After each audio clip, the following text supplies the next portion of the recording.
শুভ সকাল সবাইকে। আশা করি তোমরা সবাই খুব ভালো আছো। আমিও খুব ভালো আছি। তো কালকে ছিল বৃহস্পতিবার, তো সকালবেলা রোজকার মতনই প্রাকৃতিক দৃশ্য দেখতে দেখতে ব্রাশটা করে নিয়েছিলাম। আর ব্রাশটা করে নেওয়ার পরে ঘরে এসে বাসি জামাপত্র চেঞ্জ করে নিয়ে চলে গেছিলাম রান্না করতে। তো রান্না বান্না সব করার পর সকালবেলা কাউকে পড়াতে চাই না, তো বিকেলবেলা ব্যাক টু ব্যাক দুটো পড়ানো। আর একটু আগে বৃষ্টি হয়ে যাওয়া, একটু ভেজাও ছিল, ওয়েদারটাও একটু ঠান্ডা ঠান্ডা ছিল। তো তাড়াতাড়ি গিয়ে একে পড়ানোর পরে যখন বেরিয়েছি আরেকটাকে পড়াতে যাবো বলে, তখন আকাশটার অবস্থা ঠিক এমনই যে সন্ধ্যা হয়নি কিন্তু আকাশে এত পরিমাণে মেঘ হয়ে গেছে, পুরো মনে হচ্ছে যে এই বৃষ্টি নামলো বলে।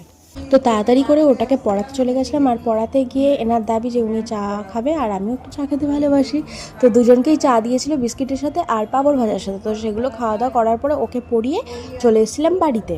আর বাড়িতে এসে আমার এক রাশ জামা কাপড় ছিল যেগুলো আমি সকালবেলা কেচে দিয়েছিলাম। তো সেগুলো শোকানোর পরে সেগুলোকে ভাঁজ করে মামনের বিছানাটা করে নিজের বিছানাটা করে ঠাকুরকে শয়ন দিয়ে দিয়েছিল কালকে মামনি। তো তারপরে খাওয়া দাওয়া করে ঘুমিয়ে পড়েছিলাম। টাটা।